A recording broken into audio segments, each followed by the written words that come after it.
আজকে খেলাফত মজলিসকে আপনাদের এই বিশাল জনসমুদ্রে দাওয়াত দেওয়ার জন্য, সম্মানিত করার জন্য গণমানুষের সংগঠন খেলাফত মজলিসের পক্ষ থেকে শুভেচ্ছা এবং অভিনন্দন জানাচ্ছি। সংগ্রামী সাথী ও বন্ধুগণ, আমরা যারা মানুষের অধিকারের কথা বলি, মানুষের স্বাধীনতার কথা বলি, গত 53 বছরে এই বাংলাদেশে মানুষের অধিকার প্রতিষ্ঠিত হয়নি এবং খেলাফতের সৌন্দর্য মানুষের সামনে আমরা উপস্থাপন করতে পারিনি।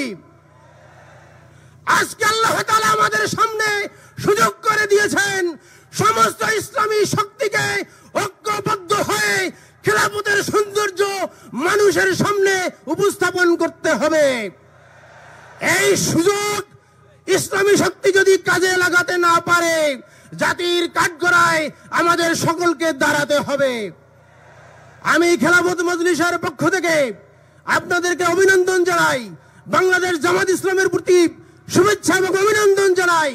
আগামী দিনের ঐক্যবদ্ধ আন্দোলনের মাধ্যমে এই দেশে নিরাট একটি খেলাফত রাষ্ট্র ব্যবস্থা প্রতিষ্ঠার জন্য ইস্পাত কঠিন ঐক্যবদ্ধ হয়ে একটি সুশৃঙ্খল সমাজ প্রতিষ্ঠার জন্য কাঁধে কাঁধ মিলিয়ে মাসলাক এবং ফিরকার এই বৈষম্য দূর করে ঐক্যবদ্ধভাবে কাজ করার আহ্বান জানিয়ে আমার বক্তব্য শেষ করছি। ওমা তাওফিক ইল্লা বিল্লাহ।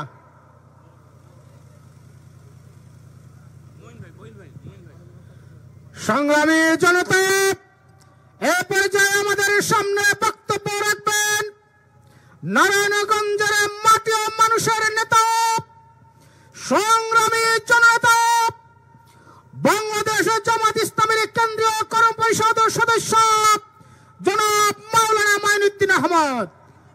যা বক্তব্য রাখছেন জনাব মাওলানা মাইনুদ্দিন আহমদ।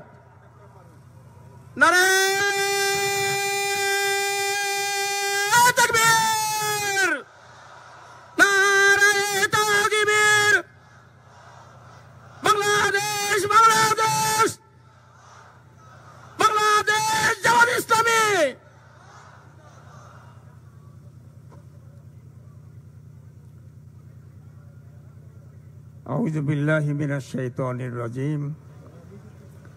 বিসমিল্লাহির রহমানির রহিম।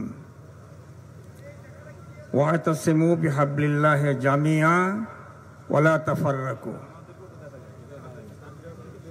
বাংলাদেশ জামাত ইসলামী নারায়ণগঞ্জ মহানগরী এবং নারায়ণগঞ্জ জেলার উদ্যোগে আয়োজিত আজকের এই বিশাল সমাবেশের সম্মানিত সভাপতি, বাংলাদেশ জামাত ইসলামী নারায়ণগঞ্জ মহানগরীর সম্মানিত আমির জনাব মাওলানা আব্দুল জব্বার, মঞ্চবরিষ্ঠ নেতৃবৃন্দ, আজকের এই জনসভায় প্রধান অতিথি হিসেবে বক্তব্য রাখবেন, জাতির উদ্দেশ্যে গুরুত্বপূর্ণ কথা বলবেন বাংলাদেশ জামাত ইসলামের সম্মানিত আমির, ইসলামী আন্দোলনের পুরোধা জনাব ডাক্তার শফিকুর রহমান।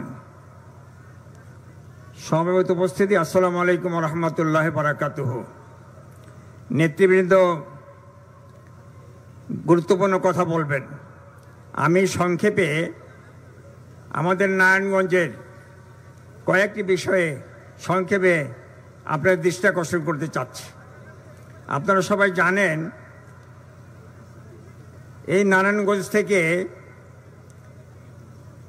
ছাত্র জনতার আন্দোলনের মুখে একটি সন্ত্রাসী পরিবার, কিছু সন্ত্রাসী লোক শামীম ওসমান সহ বাংলাদেশের স্বৈরাচারী হাসিনা সরকার পালিয়ে যেতে বাধ্য হয়েছে। কিন্তু শেখ হাসিনা সহ শামীম ওসমান পালিয়ে যাওয়ার পরেও তাদের কিছু দোসর এখনো বাংলাদেশে অবস্থান করছে। আমরা বুঝতে পারিনি এখনো তারা কিভাবে বাংলাদেশে অবস্থান করে, কারা তাদেরকে বাংলাদেশে থাকার জন্য করে সুযোগ করে দিয়েছে। তারা যত বাংলাদেশে থাকবে ততদিন বাংলাদেশে বিশৃঙ্খলা সৃষ্টি হবেই। যত দ্রুত সম্ভব তাদেরকে আইনের আওতায় এনে তাদের বিচারের মুখোমুখি করার জন্য আমরা সরকারের কাছে আবেদন করছি, আহ্বান জানাচ্ছি। সম্মানিত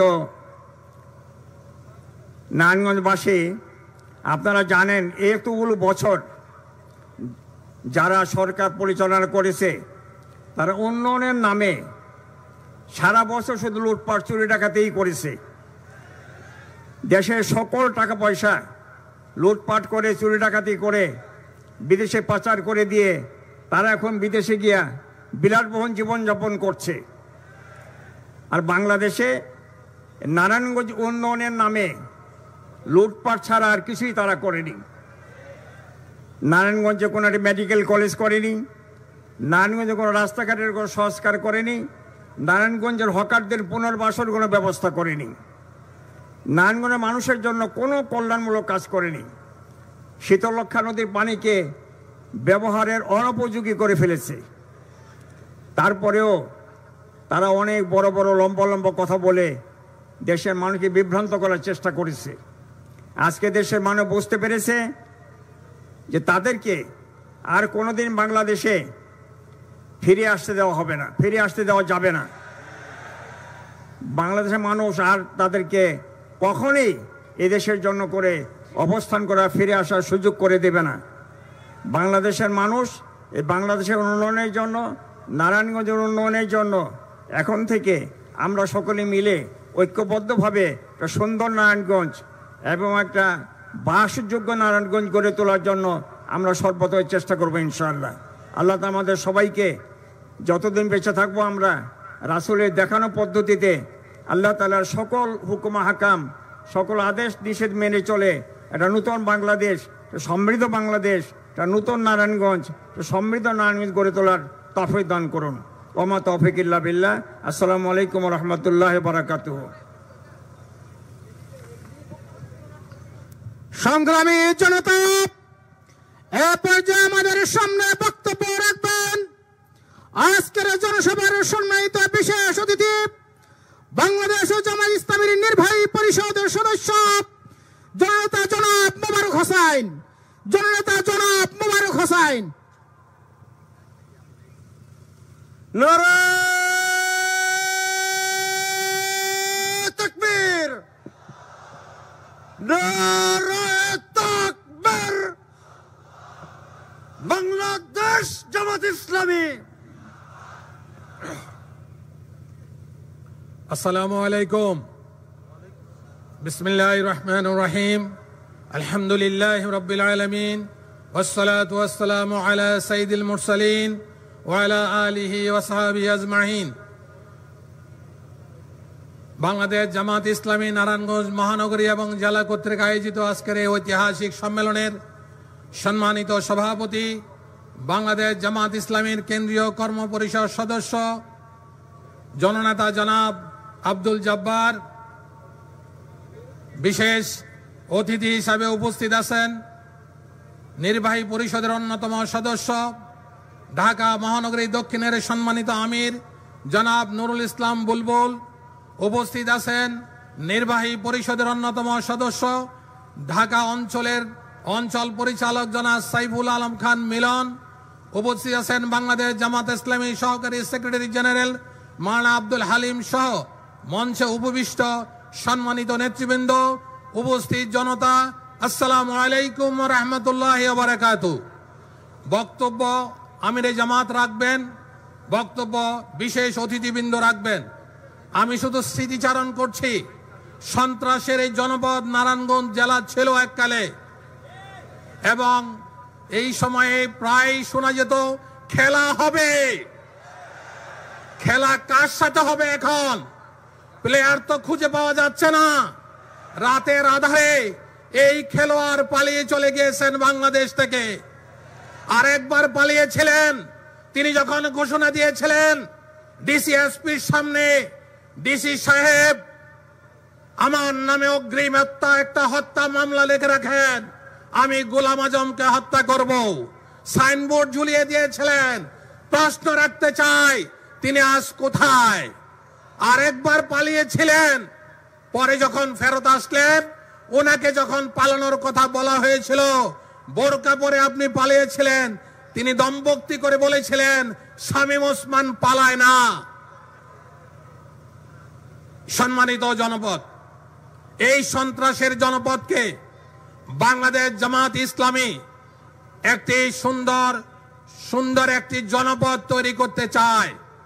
আজকে বাংলাদেশ জামাত ইসলামের আমির সারা বাংলাদেশে মানুষকে আশার আলো জাগাচ্ছেন একটি সুন্দর শান্তিপূর্ণ রাষ্ট্র তৈরির জন্য, একটি ইনসাফপূর্ণ রাষ্ট্র তৈরির জন্য দিন রাত তিনি পরিশ্রম করছেন। এবং এদেশের মানুষও বাংলাদেশ জামাত ইসলামীকে, জামাতের আমিরকে আশ্বস্ত করছেন একটি সুন্দর সমাজ ব্যবস্থার জন্য, একটি ইনসাফপূর্ণ সমাজ ব্যবস্থা আমরা আপনাদের কাছে আশা করি। সুতরাং আসুন, আমরা এই কথা আজকের এখানে বলতে চাই দ্বিধাহীন চিত্তে, জামাতের পক্ষেই একটি ইনসাফপূর্ণ সমাজ ব্যবস্থা কায়েম করা সম্ভব। আপনারা কি মত আছেন? আপনারা কি চান একটি ইনসাফপূর্ণ সমাজ ব্যবস্থা কায়েম হোক?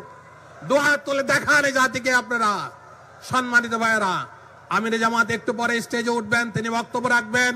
আমার বিশ্বাস আপনাদের উচ্ছ্বাস, আপনাদের আজকের উপস্থিতি সম্মানী আমির জামাতকে উচ্ছ্বসিত করবে এবং আগামীর স্বপ্ন, সুন্দর একটি সমাজ ব্যবস্থা কায়েমের স্বপ্ন দেখাবে।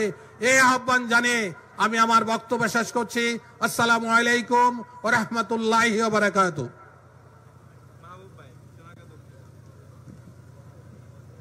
সংগ্রামী জনতা, এ পর্যায়ে বক্তব্য রাখবেন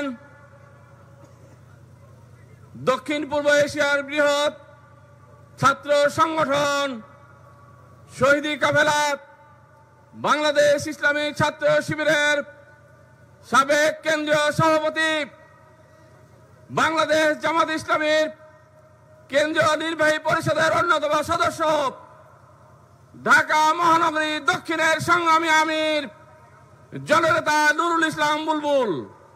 জননেতা নুরুল ইসলাম বুলবুল।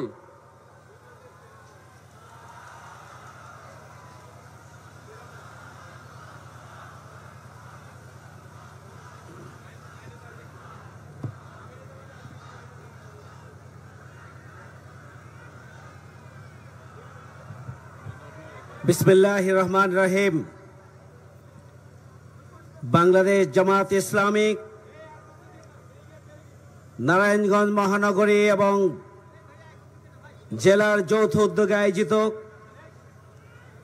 আজকের ঐতিহাসিক বিশাল জনসভার সম্মানিত সভাপতি, বাংলাদেশ ইসলামী ছাত্র শিবিরের সাবেক কেন্দ্রীয় সভাপতি, বাংলাদেশ জামাত ইসলামীর কেন্দ্রীয় কর্ম পরিষদের অন্যতম সদস্য, সংগ্রামী জননেতা জনাব আব্দুল জব্বার, আজকের অনুষ্ঠানের প্রধান অতিথি হিসেবে উপস্থিত থাকছেন বাংলাদেশ জামাত ইসলামীর সংগ্রামী আমিরে জামাত, বিশ্ব ইসলামী আন্দোলনের অন্যতম নেতা, বাংলাদেশের 18 কোটি মানুষের আশা আকাঙ্ক্ষার প্রতীক ডাক্তার শফিকুর রহমান, সংগ্রামী কেন্দ্রীয় নেতৃবৃন্দ, জেলা এবং মহানগরীর সংগ্রামী নেতৃবৃন্দ, সাংবাদিক বন্ধুগণ, সম্মানিত সুধীমণ্ডলী, প্রাণপ্রিয় নারায়ণগঞ্জবাসী, আপনাদের সবাইকে জানাই আমার অন্তঃস্থল থেকে শুভেচ্ছা, অভিনন্দন, সালাম। আসসালামু আলাইকুম ওয়া রাহমাতুল্লাহ। আমরা প্রধান অতিথির কাছ থেকে বক্তব্য শুনব। 5ই আগস্টের ঐতিহাসিক গণঅভ্যুত্থানের পরে গোটা বাংলাদেশের 18 কোটি মানুষের মধ্যে, সর্বস্তরের জনগণের মধ্যে জামাত ইসলামী বাংলাদেশের ব্যাপারে আস্থা এবং ভালোবাসার জায়গা তৈরি হয়েছে। বাংলাদেশ জামাত ইসলামী বিগত 17.5 বছরে জুলুম, নির্যাতন, নিষ্পেষণের মধ্য দিয়ে আজকের এই জায়গায় এসে দাঁড়িয়েছে। আজকে নির্দ্বিধায় এদেশের জনগণ বলতে পারছে, আমরা পরিষ্কারভাবে আপনাদের কাছে এভাবে উপস্থাপন করতে চাই, বাংলাদেশ জামাত ইসলামী হচ্ছে সবচেয়ে বড় মজলুম দল। আমাদের আমিরে জামাত মাওলানা মতিউর রহমান নিজামী সহ শীর্ষ 11 জন নেতাকে মিথ্যা মামলা দিয়ে বিচারিক হত্যাকাণ্ড সম্পন্ন করা হয়েছে। 5 শতাধিক নেতাকর্মীকে হত্যা করা হয়েছে। জামাত ইসলামীর বিরুদ্ধে 20,000-এর অধিক মামলা দিয়ে লক্ষ লক্ষ নেতাকর্মীকে ঘর ছাড়া করা হয়েছে, বাড়ি ছাড়া করা হয়েছে, চাকরি ছাড়া করা হয়েছে, ব্যবসা ছাড়া করা হয়েছে। স্বাভাবিক জীবন যাপন তারা করতে পারে নাই। এই 17.5 বছরে লক্ষ লক্ষ জামাত শিবির, ইসলামী ছাত্র শিবিরের কর্মীরা মাসের পর মাস, বছরের পর বছর তাদেরকে কারাগারে থাকতে হয়েছে। জামাত ইসলামী বাংলাদেশের কেন্দ্রীয় অফিস, ঢাকা মহানগরীর অফিস সহ গোটা বাংলাদেশের ওয়ার্ড পর্যন্ত প্রত্যেকটি অফিসকে বন্ধ করে দিয়েছিল এই হায়নারা। বাংলাদেশ জামাত ইসলামীকে মিটিং করতে দেওয়া হয়নি, মিছিল করতে দেওয়া হয়নি, সমাবেশ করতে দেওয়া হয়নি। যেখানেই অধিকার প্রতিষ্ঠার জন্য জামাত শিবিরের নেতাকর্মীরা রাস্তায় নেমেছে, সেখানেই আইন শৃঙ্খলা বাহিনীকে লেলিয়ে দেওয়া হয়েছে। সংগ্রামী ভাই বন্ধুগণ, জামাত ইসলামী বাংলাদেশের নিবন্ধনকে কেড়ে নেওয়া হয়েছে। জামাত ইসলামী বাংলাদেশের প্রতীক দাড়িপাল্লাকে কেড়ে নেওয়া হয়েছিল। জামাত ইসলামীকে নিষিদ্ধ করা হয়েছিল। হাসিনা 1 আগস্ট 2024 জামাত ইসলামীকে নিষিদ্ধ করেছেন, আর এদেশের 18 কোটি মানুষ 4 দিনের ব্যবধানে 5 আগস্ট শেখ হাসিনাকে নিষিদ্ধ করেছে। আমি বলছিলাম জামাত ইসলামী বাংলাদেশ সবচেয়ে বড় মজলুম দল, কিন্তু এরপরও আপনারা লক্ষ্য করেছেন আওয়ামী ফ্যাসিস্ট অপশক্তির বিরুদ্ধে তাদের অন্যায় সিদ্ধান্ত এবং কর্মকাণ্ডের বিরুদ্ধে বাংলাদেশ জামাত ইসলামী তাদের জীবনের শেষ রক্তবিন্দু দিয়ে রাজপথে থেকেছে। আমরা রাজপথ ছাড়ি নাই, আমরা মানুষের অধিকার নিয়ে আমরা কথা বলেছি। ভোট ভাতের অধিকার, ফ্যাসিস্ট মুক্ত বাংলাদেশ গড়ে তোলার জন্য বাংলাদেশ জামাত ইসলামী ভূমিকা পালন করেছে।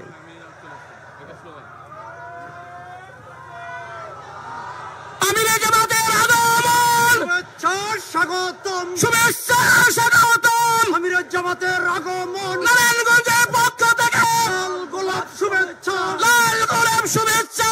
নারায়ণগঞ্জের পক্ষ থেকে বাংলাদেশ জামাত ইসলামী জিন্দাবাদ, জিন্দাবাদ, জিন্দাবাদ, জিন্দাবাদ। বাংলাদেশ জামাত ইসলামী আমিরে জামাতের আগমন, শুভেচ্ছা স্বাগতম, শুভেচ্ছা স্বাগতম। আমিরে জামাতের আগমন।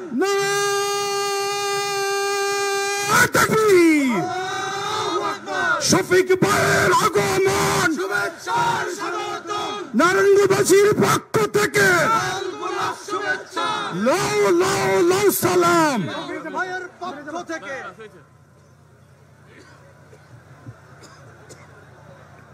সংগ্রামী ভাই বন্ধুগণ, আজকের ঐতিহাসিক জনসমাবেশ থেকে আমরা আমাদের শ্রদ্ধেয় রাহবার আমিরে জামাত ডাক্তার শফিকুর রহমান সাহেবকে আমরা স্বাগত জানাচ্ছি। সংগ্রামী ভাই বন্ধুগণ, বাংলাদেশ জামাত ইসলামী এদেশের জনগণের মুক্তির জন্য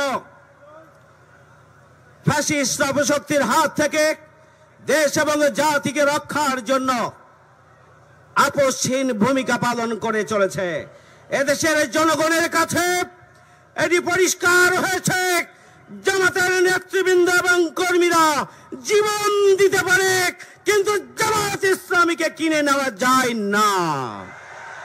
জামাত ইসলামী বাংলাদেশ একটা আপসহীন রাজনৈতিক সংগঠনের নাম।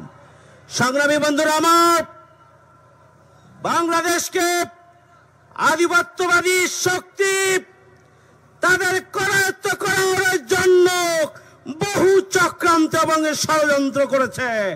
বাংলাদেশ জামাত ইসলামী এদেশের 18 কোটি মানুষকে সাথে নিয়ে বাংলাদেশকে মুক্ত করার জন্য তাদের কর্মসূচি অব্যাহত রেখেছিল। আপনারা জানেন, আপনারা অবশ্যই খেয়াল করেছেন, বাংলাদেশ জামাত ইসলামীর আমিরের জামাত ডাক্তার শফিকুর রহমান দেশের এক প্রান্ত থেকে অপর প্রান্ত পর্যন্ত ছুটে গিয়েছে। যেখানেই বিপন্ন মানবতা, যেখানেই বিপর্যস্ত মানবতা, যেখানেই নদী ভাঙন, যেখানেই বন্যা, যেখানেই অ্যাক্সিডেন্ট, যেখানেই দুর্ঘটনা, আমিরে জামাত ডাক্তার শফিকুর রহমান সেখানে ছুটে গিয়েছেন। একজন মানবিক নেতা হিসাবে দল মত জাতি ধর্ম নির্বিশেষে সব মানুষের জন্য তিনি ভূমিকা পালন করেছেন। সংগ্রামী ভাইয়ের আমার, বাংলাদেশ জামাত ইসলামী একমাত্র কারখানা, অন্যতম কারখানা যেখানে সৎ, যোগ্য, দক্ষ, দুর্নীতিমুক্ত, সন্ত্রাস মুক্ত, বৈষম্য মুক্ত নেতৃত্ব তৈরি করা সম্ভব, যেখানে সন্ত্রাস দুর্নীতিমুক্ত কর্মী তৈরি করা সম্ভব। আজকে জনগণের কাছে এটি প্রমাণিত হয়েছে, বাংলাদেশ জামাত ইসলামী দলমতের ঊর্ধ্বে, ধর্ম বর্ণের ঊর্ধ্বে বাংলাদেশ জামাত ইসলামী একটি মানবিক বাংলাদেশ গড়ে তুলতে চায়। আর সেই মানবিক বাংলাদেশ গড়ে তোলার জন্য আমিরের জামাত ডাক্তার শফিকুর রহমান গোটা বাংলাদেশে একটি আশা জাগিয়েছে মানুষের মধ্যে, বিক্ষুব্ধ, বিপর্যস্ত, বিধ্বস্ত মানুষের মধ্যে আশা জাগিয়েছে। 5ই আগস্টে ছাত্র জনতার আন্দোলনে জামাত এবং ইসলামী ছাত্র শিবির ছিল। 5ই আগস্টের পরবর্তীতে জামাত ইসলামী শহীদ পরিবারের পাশে ছিল। জামাত ইসলামী বাংলাদেশ সর্বপ্রথম শহীদের ইতিহাস নিয়ে 10 খণ্ড প্রকাশনার উন্মোচন করেছে সম্মানিত এলাকাবাসী। সুতরাং আগামী দিনে নতুন বাংলাদেশ বিনির্মাণের জন্য জামাত ইসলামীর হাতকে শক্তিশালী করার জন্য, দুর্নীতিমুক্ত বাংলাদেশ গড়ে তোলার জন্য জামাত ইসলামীর হাতকে শক্তিশালী করতে হবে। পাশাপাশি আর নারায়ণগঞ্জ জেলা এবং মহানগরীকে ইসলামী আন্দোলনের একটা দুর্ভেদ্য ঘাঁটিতে পরিণত করার জন্য আজকে সিদ্ধান্ত নিয়ে আমিরে জামাতের নির্দেশনার আলোকে আমাদেরকে আগামী দিনে ভূমিকা পালন করতে হবে। সেই আহ্বান জানিয়ে আমার কথা এখানে শেষ করছি। সবাইকে ধন্যবাদ। আল্লাহ হাফেজ। বাংলাদেশ জিন্দাবাদ।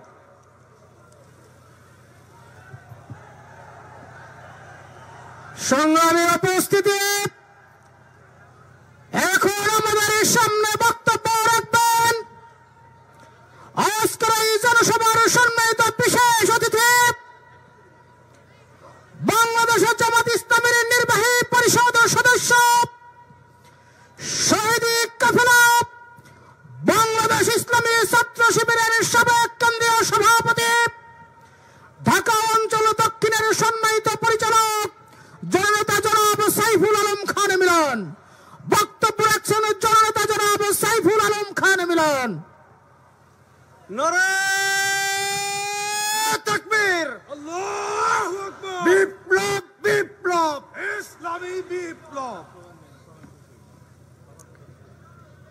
আলহামদুলিল্লাহ রাব্বিল আলামিন, আসসালাতু ওয়াসসালামু আলা রাসূলিল কারীম ওয়া আলা আলিহি আসহাবি আজমাইন। সম্মানিত আজকের এই মহতী জনসভার সভাপতি, জামাত ইসলামের সম্মানিত আমিরে জামাত ডক্টর শফিকুর রহমান, জামাতের মহানগরী জেলা এবং কেন্দ্রীয় নেতৃবৃন্দ, সমবেত ভাই ও বন্ধুরা, আসসালামু আলাইকুম রহমতুল্লাহ। আল্লাহ তাআলার কাছে হাজারো লক্ষ শুকরিয়া আদায় করছি যে আজকে আল্লাহ তাআলা আমাদেরকে এখানে বিরাট জনসভা করার তৌফিক এনায়েত করেছেন। সংগ্রামী ভাইয়েরা আমাদের ভাইরা আজকে মাঠে সংকুলন হচ্ছে না, চারিদিকে মাঠ আর রাস্তা বিস্তীর্ণ হয়ে গেছে, কাজেই তারা জায়গায় জায়গায় অবস্থান করছে। আমাদের জন্য আর অনেক বড় একটি মাঠের দরকার জনসভা করার জন্য। আমরা ইনশাআল্লাহ আগামী সময়ে আরো কোনো বড় স্থানে জনসভা করব, কি বলেন? সংগ্রামী ভাইরা বিগত 15 বছরে আমাদের বহু নেতৃবৃন্দকে আজ গুম করা হয়েছে, খুন করা হয়েছে, আমাদেরকে হত্যা করা হয়েছে, আমাদের বাড়ি ঘর বুলডোজার দিয়ে ভেঙে দেওয়া হয়েছে। সংগ্রামী ভাইয়ের আজকে তাই স্মরণ করছি সেই সমস্ত মহান নেতৃবৃন্দকে যারা তাদের জীবন দিয়েছেন, ফাঁসির কাস্তে হাসতে হাসতে গিয়েছেন, কিন্তু জালিম সরকারের সাথে কোনো আপোষ করেন নাই। সংগ্রামী ভাইয়ের আজকে যে হাসিনা বলেছিল যে হাসিনা পলায় না, বলছিল না হাসিনা পলায় না, কিন্তু হাসিনা এমন পলাইছে যে গণভবনে তার জন্য দুপুরের খাবার রান্না হয়েছিল, সেই খাবারটা আপনার খাওয়ারও সময় সেও পায় নাই। ইনশাআল্লাহ বাংলাদেশের জমিনে আওয়ামী ফ্যাসিস্টদের আর কোনো জায়গা হবে না।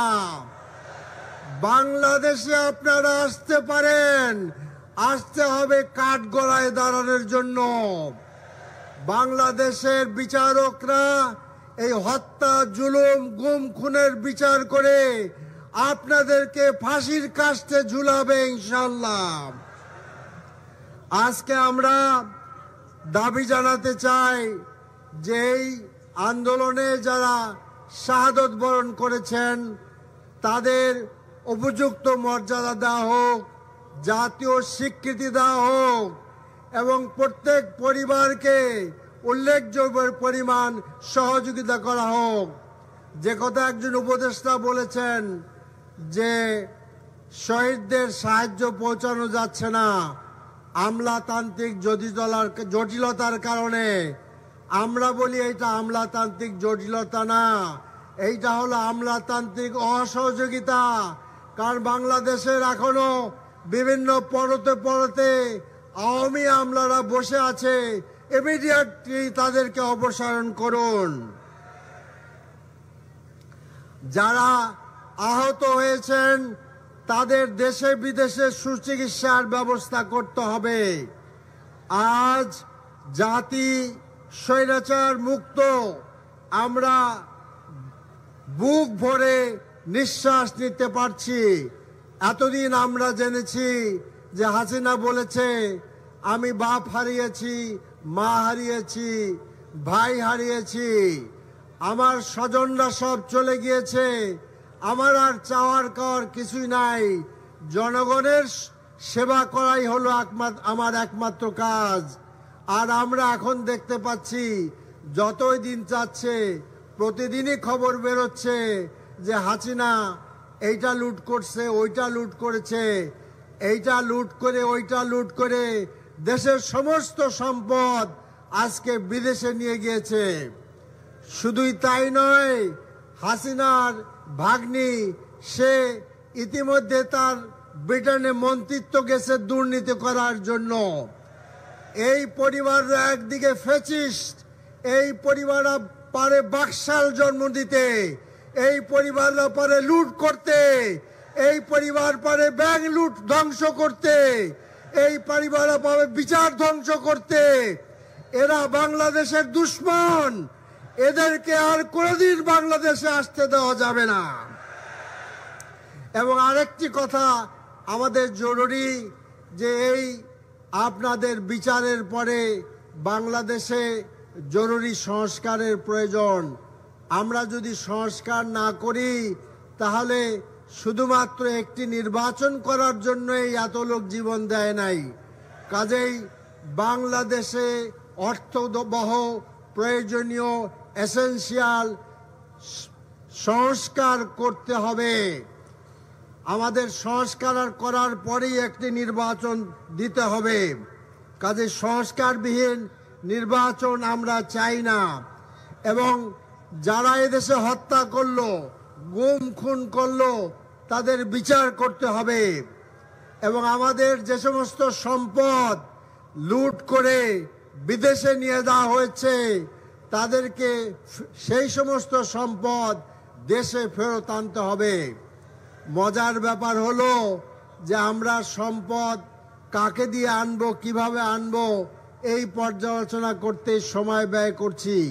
আর অন্যদিকে আমি শুনতে পেলাম ইতিমধ্যে ব্রিটেনের যার 200-250 বাড়িঘর তার ছিল, অলরেডি 100 বাড়ি তিনি বিক্রি করে ফেলেছেন। কাজে এই ধীর গতি আমাদের লোকসানের কারণ হবে। তো কাজেই সংগ্রামী ভাইয়েরা আমার, আমরা আগামী দিনে জামাত ইসলামের পক্ষ থেকে আমরা বলতে চাই, আমরা একটি ন্যায় ইনসাফ ভিত্তিক সমাজ গঠন করব। আমরা ন্যায় ইনসাফ ভিত্তিক একটি বাংলাদেশ গড়ে তুলব, যেই দেশে এদেশের হিন্দু, মুসলমান, বৌদ্ধ, খ্রিস্টান সকল মানুষে খুব আরামে বসবাস করবে। এই দেশে কোনো জুলুম হবে না, নির্যাতন হবে না, গুম হবে না, খুন হবে না, লুট হবে না। মানুষ সুখে শান্তিতে বসবাস করতে পারবে। কাজে আসুন আমরা আগামী দিনে এমন একটি বাংলাদেশ গড়ে তুলি, যেই বাংলাদেশ মানুষের সমৃদ্ধি নিয়ে আসবে, ন্যায় ইনসাফ নিয়ে আসবে, জুলুমের অবসান হবে, নারী পুরুষ ধর্ম নির্বিশেষে সকল লোক সুখে শান্তিতে বসবাস করতে পারবে। ইনশাআল্লাহ জামাত ইসলামের নেতৃত্বে এদেশের মানুষকে সাথে নিয়ে আমরা এমন একটি বাংলাদেশ গড়ে তুলব। আপনারা কি প্রস্তুত আছেন? ইনশাআল্লাহ আসুন আমরা সুন্দর বাংলাদেশ গড়ে তুলি। আপনাদেরকে অনেক অনেক ধন্যবাদ। খুদা হাফেজ। বাংলাদেশ জিন্দাবাদ। বাংলাদেশ জামাত ইসলামী জিন্দাবাদ।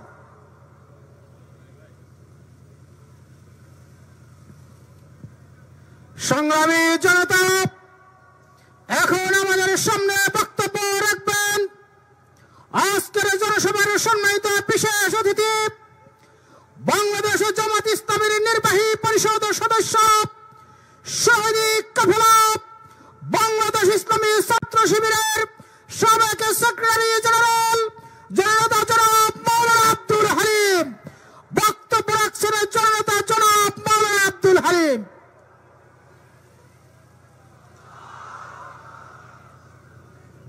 আসসালামু আলাইকুম রহমতুল্লাহি ওয়া বারাকাতুহু। আলহামদুলিল্লাহি রাব্বিল আলামিন ওয়াসসালাতু ওয়াসসালামু আলা রাসূলিল কারীম ওয়া আলা আলিহি ওয়া আসহাবিহি আজমাইন। قال الله تعالى في كلام المجيد والفرقان الحميد الذين يقولون ربنا أخرجنا من هذه القرية الظالم أهلها واجعل لنا من لدنك وليا واجعل لنا من لدنك نصيرا صدق الله العظيم। আমাদের প্রিয় সংগঠন বাংলাদেশ জামাত ইসলামী নারায়ণগঞ্জ মহানগরী এবং নারায়ণগঞ্জ জেলা কর্তৃক আয়োজিত এই বিশাল জনসভার জনাব সভাপতি, বাংলাদেশ জামাত ইসলামীর কেন্দ্রীয় কর্মপরিষদের সম্মানিত সদস্য, নারায়ণগঞ্জ মহানগরীর সংগ্রামী আমির, সাবেক শিবির সভাপতি জনাব আব্দুল জব্বার, আজকের এই বিশাল জনসভার প্রধান অতিথি, বাংলাদেশ জামাত ইসলামীর সংগ্রামী আমির, বাংলাদেশের মানুষের প্রিয় নেতা, বৈষম্যমুক্ত উই ওয়ান জাস্টিসের সম্প্রীতির বাংলাদেশ গঠনের সেনাপতি আমির জামাত ডাক্তার শফিকুর রহমান, আজকের এই জনসভার বিশেষ অতিথিবৃন্দ, সাংবাদিকবৃন্দ, ভিন্ন সনাতনী ধর্মের নেতৃবৃন্দ, ওলামে কেরাম, সংগ্রামী জনতা, আজকের এই জনসভায় আমিরে জামাত গুরুত্বপূর্ণ ভাষণ প্রদান করবেন ইনশাআল্লাহ। সংগ্রামী ভাই ও বোনেরা, প্রথম কথা হচ্ছে 5ই আগস্ট জুলাই বিপ্লবে যে স্বৈরাচার যে ফ্যাসিস্টরা পালিয়ে গিয়েছে, বাংলাদেশের ছাত্র জনতা দেশবাসী আজ ঐক্যবদ্ধ যে তাদের বিচার হতেই হবে। আপনারা গত 2-3 দিনে লক্ষ্য করেছেন, স্বৈরাচার উকিঝুঁকি দিয়েছিল এবং ছাত্র জনতার রক্তমাখা যে তাদের অবস্থা, এইটার উপর ভাষণ দেওয়ার নামে আঘাত করেছিল। কোনো দল নয়, কোনো ব্যক্তি নয়, বিক্ষুব্ধ ছাত্র জনতা, শহীদদের পরিবার গত 2 দিনে বাংলাদেশে প্রতিরোধ গড়ে তুলে দেখিয়ে দিয়েছে এই বাংলাদেশে পতিত স্বৈরাচার আওয়ামী বাকশালীদের আর কোনো জায়গা দেওয়া যাবে না। সংগ্রামী ভাই ও বন্ধুগণ, দ্বিতীয় কথা বলতে চাই, 3টা কথা একসাথে জড়িত: বিচার, সংস্কার আর নির্বাচন। খুনিদের বিচার আগে হইতে হবে। যারা আমাদের এই নারায়ণগঞ্জে 4 বছর বয়সের শিশু রিয়াকে হত্যা করা হয়েছিল হেলিকপ্টার থেকে গুলি করে, এই বিচার কি আপনারা চান? এই নারায়ণগঞ্জে 11 বছর আগে ত্বকী হত্যাকাণ্ড হয়েছিল, এই স্কুল ছাত্র ত্বকী হত্যার বিচার হয়নি। এই ত্বকী হত্যার মূল আসামি বিগত ক্ষমতাসীন সরকারের আস্থাবাদন ছিল। এই খুনিকে গ্রেফতার করে বিচার করতে হবে। এই নারায়ণগঞ্জে 2017 সালের 16 জানুয়ারি বাংলাদেশের মানুষের কাছে অত্যন্ত হৃদয় বিদারক ঘটনা করেছিল। 60টি খুন সংগঠিত করেছে র্যাব পুলিশ মিলে। সেই 7 খুনিদের এখনো বিচার কার্যকর হয়নি। সেই 7 খুনের মধ্যে সনাতন ধর্মের একজন অ্যাডভোকেট চন্দন কুমার সরকার ছিল।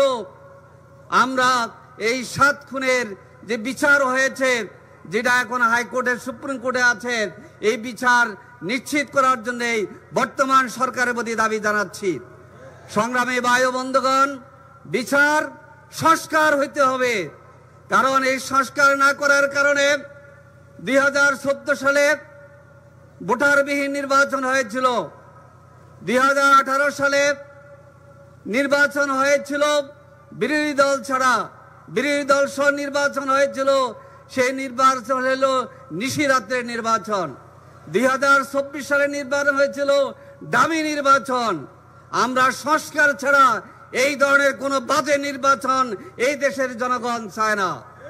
আমরা সকল দলে অংশগ্রহণে যারা এই দেশের মানুষের ভোট এবং বাদের অধিকার আদায়ের জন্য জীবন দিয়েছে, সেই সুষ্ঠু নির্বাচনের জন্য সংস্কারের কাজ সম্পাদন করার জন্য বর্তমান অন্তর্বর্তীকালীন সরকারের প্রতি দাবি জানাচ্ছি এবং এই কাজ অব্যাহত রাখতে হবে। নির্বাচনের মধ্য দিয়েই এই দেশ নতুনভাবে এগিয়ে যাবে, সেটা আমরা চাচ্ছি। বিচার, সংস্কার, নির্বাচন, এই 3টি কাজের প্রস্তুতি গভর্নমেন্টকে নিয়মতান্ত্রিকভাবে নিতে হবে, এই দাবি আমরা জানাচ্ছি। তৃতীয় কথা হচ্ছে, আপনারা জানেন বৈষম্যহীন সমাজের জন্য আমাদের ছাত্র সমাজ স্লোগান দিয়েছিল। গত 53 বছরে এই দেশের রাজনীতির সমাজের, এই দেশের যারা সংখ্যালঘু বলে আওয়ামী লীগ, আমাদেরকে ধোঁকা দিয়েছিল। আমিরে জামাত বলে দিয়েছেন এই দেশে আমরা সবাই গর্বিত নাগরিক, কে সংখ্যালঘু নয়, কে সংখ্যাগুরু নয়, সবাই আমরা বাংলাদেশের নাগরিক। আমিরে জামাত আরো বলেছিলেন এই 53 বছরে সাম্প্রদায়িকতার নামে সংখ্যালঘুদের উপরে কারা অত্যাচার করেছিল শ্বেতপত্র প্রকাশ করুন, জনগণ বুঝতে পারবে সংখ্যালঘুদের সম্পদ কারা দখল করেছিল। সংখ্যালঘুদের সম্পদ যারা দখল করেছে সেই ধরনের গডফাদাররা নারায়ণগঞ্জে আছে কিনা। তাই আমরা বলবো 53 বছরের ইতিহাস সাক্ষী বাংলাদেশ জামাত ইসলামী এই দেশের মানুষের কল্যাণ এবং মুক্তির সংগ্রামী ছিল, সামনেও আছে এবং ভবিষ্যৎ থাকবে ইনশাআল্লাহ। প্রিয় ভাইরা, বৈষম্য মুক্ত ইনসাফ ভিত্তিক সমাজ প্রতিষ্ঠা করার জন্য প্রয়োজন হচ্ছে সৎ নেতৃত্বের, সৎ মানুষের। বাংলাদেশের মানুষ আশা করে সৎ নেতৃত্বের মধ্য দিয়েই নতুন বাংলাদেশ তৈরি হবে এবং সেই নতুন বাংলাদেশের নেতৃত্ব দেবেন জামাত ইসলামের সংগ্রামী আমির ডাক্তার শফিকুর রহমান। আমরা সকলের কাছে আবেদন রাখতে চাই, আসুন বিভেদ নয়, আমরা স্বৈরাচারের বিরুদ্ধে, পতিত স্বৈরাচারের বিরুদ্ধে ঐক্যবদ্ধভাবে সংগ্রাম অব্যাহত রাখব। আর নতুন বাংলাদেশ গঠনে, সম্প্রীতির বাংলাদেশ গঠনে আমরা সবাই মিলে ঐক্যবদ্ধভাবে এগিয়ে যাব। আল্লাহ হাফেজ। বাংলাদেশ জিন্দাবাদ। বাংলাদেশ জামাত ইসলামী জিন্দাবাদ। সংগ্রামী জনতা, এতক্ষণ আমাদের সামনে বক্তব্য রাখলেন বাংলাদেশ জামাত ইসলামীর সহকারী সেক্রেটারি জেনারেল, আজকের এই জনসভার বিশেষ অতিথি জননেতা মাওলানা আব্দুল হালিম। সংগ্রামী ভাই সব, এখন আমাদের সামনে বক্তব্য রাখবেন আজকের এই বিশাল জনসভার সংগ্রামী সভাপতি, বাংলাদেশ জামাত ইসলামীর কেন্দ্রীয় কর্ম পরিষদের অন্যতম সদস্য, নারায়ণগঞ্জ মহানগরী জামাতের সংগ্রামী আমির জননেতা মাওলানা আব্দুল জব্বার। জননেতা মাওলানা আব্দুল জব্বার।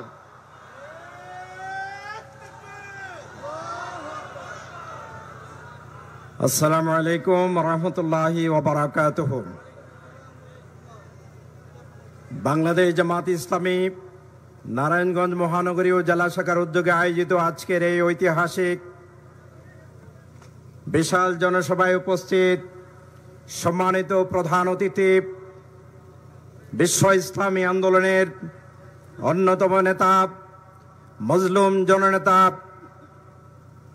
ডাক্তার শফিকুর রহমান, আমরা মহতারাম প্রধান অতিথির উপস্থিতিতে আমরা অত্যন্ত উৎফুল্লের সাথে জানাতে চাচ্ছি আজকে আমরা নারায়ণগঞ্জবাসী আনন্দিত এবং আমরা মহতারাম প্রধান অতিথিকে নারায়ণগঞ্জবাসীর পক্ষ থেকে শুভেচ্ছা এবং স্বাগত জানাচ্ছি।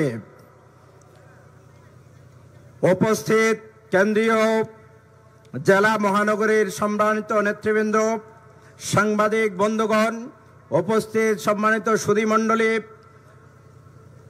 জুলাই আগস্টের শহীদ পরিবারের সম্মানিত সদস্যবৃন্দ, ভিন্ন ধর্মের, ভিন্ন ধর্মাবলম্বী ভাই যারা উপস্থিত আছেন, ওলামায়ে কেরাম যারা উপস্থিত আছেন, আমরা আজকের এই প্রোগ্রাম সফল করার ক্ষেত্রে আপনারা সবাই আমাদের এই জনসভায় অংশগ্রহণ করেছেন। এজন্য বাংলাদেশ জামাত ইসলামী নারায়ণগঞ্জ মহানগরী এবং জেলা শাখার পক্ষ থেকে মোবারকবাদ জানাচ্ছি এবং শুভেচ্ছা জানাচ্ছি।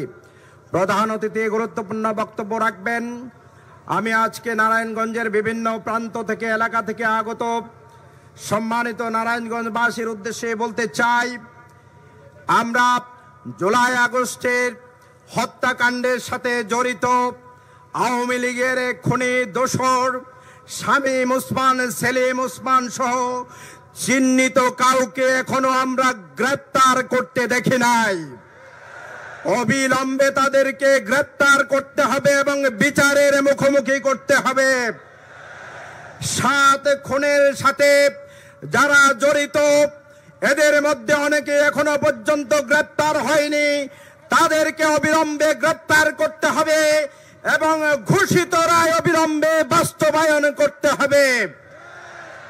আমরা আরো দ্ব্যর্থহীন কণ্ঠে বলতে চাই, স্কুলে ছাত্র ত্বকীকে অত্যন্ত নির্মম ভাবে যারা হত্যা করা হয়েছে, তারা এখনো কেউ গ্রেপ্তার হয়নি এবং সেই বিচার আদালতে ঝুলে আছে। অবিলম্বে সেই বিচারকে দ্রুত কার্যকর করতে হবে। আপনারা জানেন, একজন ব্যক্তির ইচ্ছায় ফতুল্লা সিটি কর্পোরেশন ফতুল্লা থানা এক সময় সিটি কর্পোরেশন আওতাভুক্ত হওয়ার জন্য সরকারের পরিকল্পনা ছিল, প্ল্যান ছিল, কিন্তু শামীম ওসমান তার কর্তৃত্ব বজায় রাখার জন্য নারায়ণগঞ্জের শহরের মানুষকে অত্যন্ত ন্যাক্কারজনকভাবে বঞ্চিত করে ফতুল্লাকে নারায়ণগঞ্জ সিটি কর্পোরেশনের সুযোগ সুবিধা থেকে তারা বঞ্চিত করেছেন। এজন্য অনতিবিলম্বে ফতুল্লাকে সিটি কর্পোরেশনে অন্তর্ভুক্ত করতে হবে। সংগ্রামী উপস্থিতি, বক্তাবলী, মানুষ যারা রয়েছেন তাদের সাথে নারায়ণগঞ্জ সহ ঢাকা সহ সব জায়গার যোগাযোগ স্মুথ করার জন্য সেখানে প্রয়োজনীয় কাঠামো সেখানে নির্মাণ করার জন্য প্রয়োজনীয় উদ্যোগ সরকারকে নিতে হবে। সর্বোপরি আমরা বলতে চাই, দীর্ঘদিনের এখানে প্রত্যাশা একটি সিটি কর্পোরেশন একটা মেডিকেল হওয়ার পরও এখানে এখনো পর্যন্ত কোনো মেডিকেল কলেজ হয়নি। আজকের এই সমাবেশ থেকে দাবি জানাতে চাই, এই অঞ্চলের মানুষের চিকিৎসার জন্য, উন্নত শিক্ষা ব্যবস্থার জন্য এখানে একটি মেডিকেল দ্রুত সময়ের মধ্যে এখানে প্রতিষ্ঠা করতে হবে। এখানে কোনো বেসরকারি বিশ্ববিদ্যালয় নেই। এই অঞ্চলের মানুষ উচ্চতর শিক্ষা ব্যবস্থাকে বঞ্চিত। দ্রুত সময়ের মধ্যে একটি বেসরকারি সরকারি বিশ্ববিদ্যালয় এখানে প্রতিষ্ঠা করা লাগবে।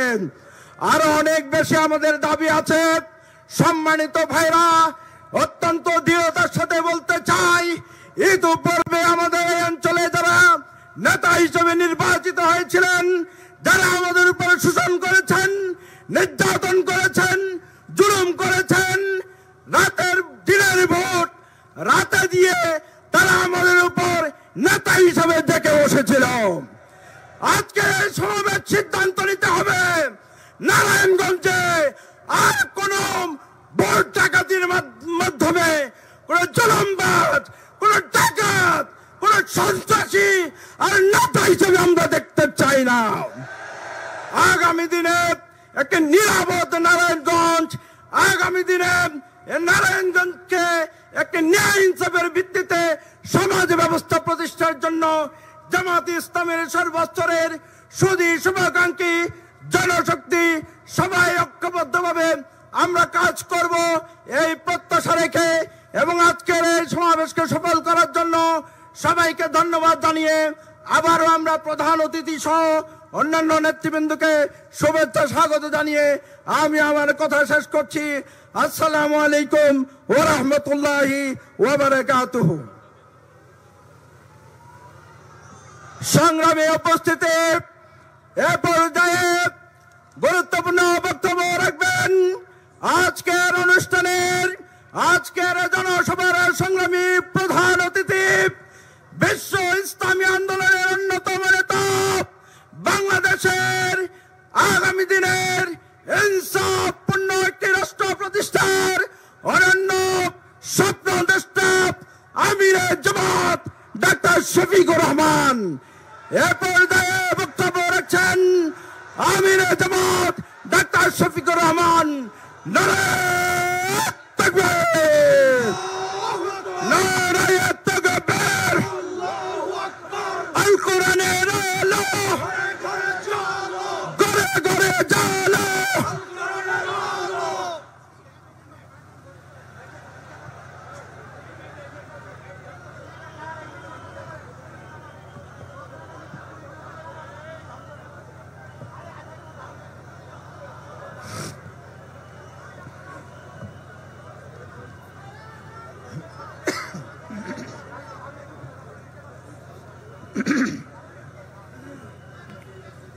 আসসালামু আলাইকুম রহমতুল্লাহ।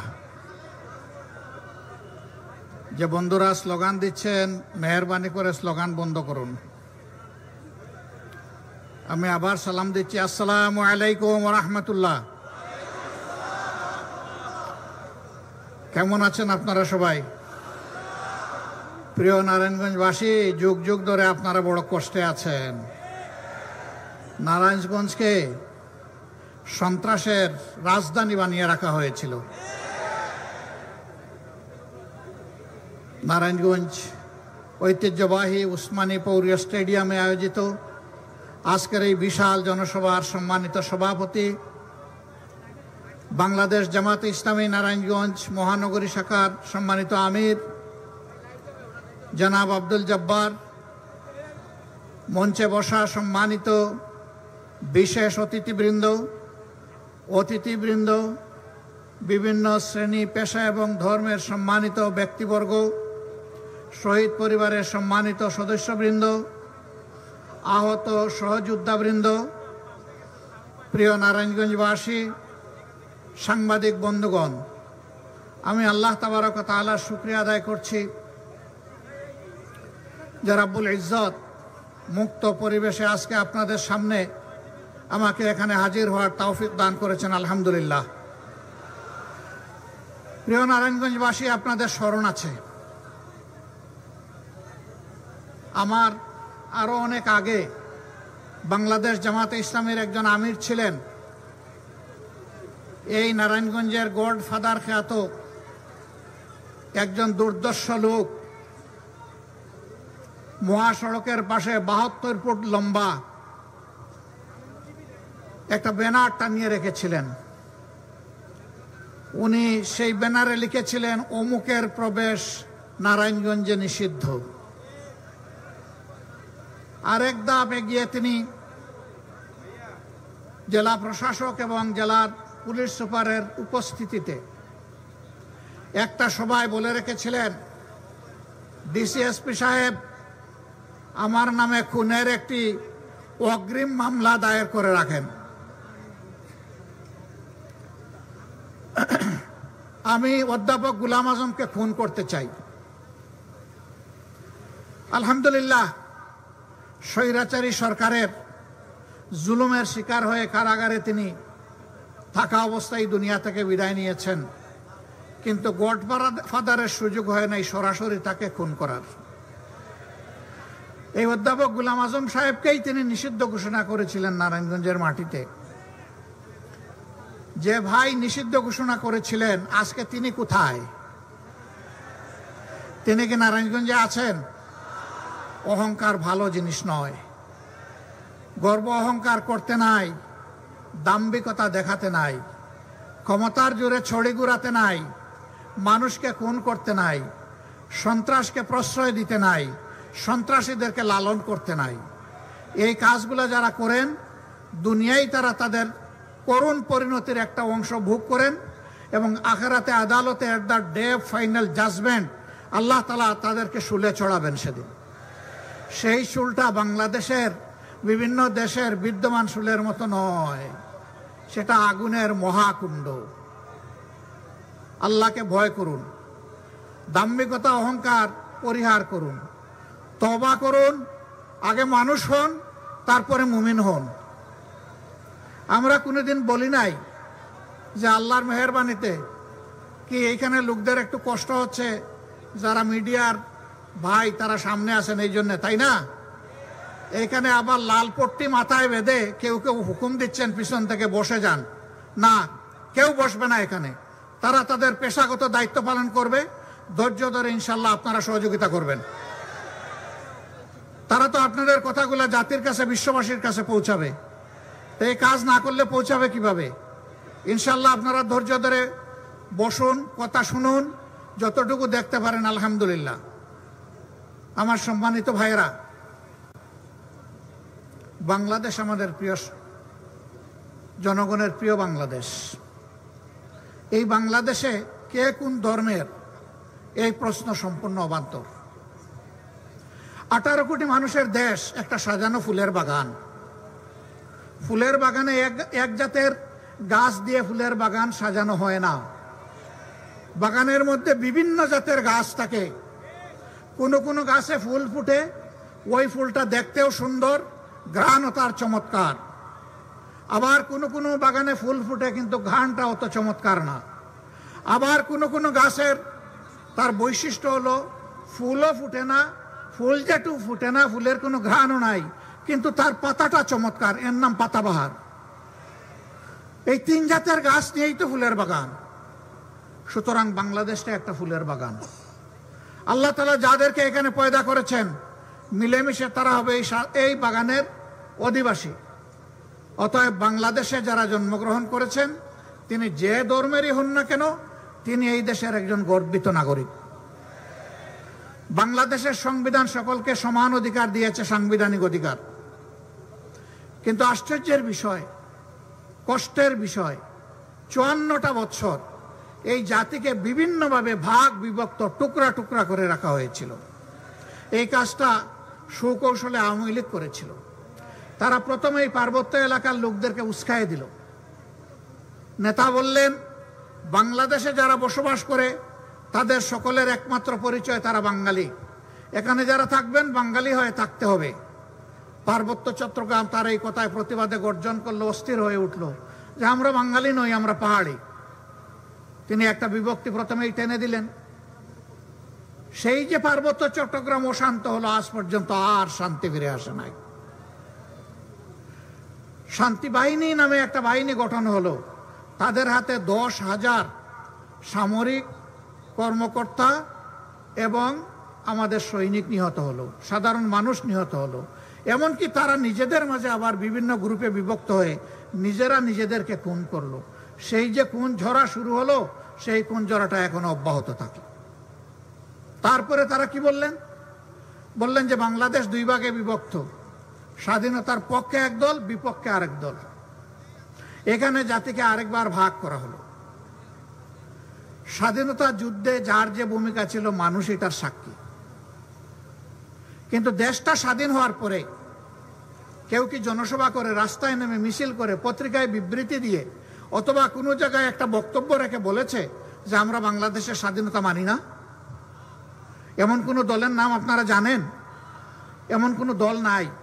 সবাই প্রিয় দেশের স্বাধীনতাকে মেনে নিয়েছে, স্বেচ্ছায় গ্রহণ করেছে, সানন্দে গ্রহণ করেছে এবং সকলেই বাংলাদেশের স্বাধীনতার উন্নয়নের গর্বিত অংশীদার হতে চায়।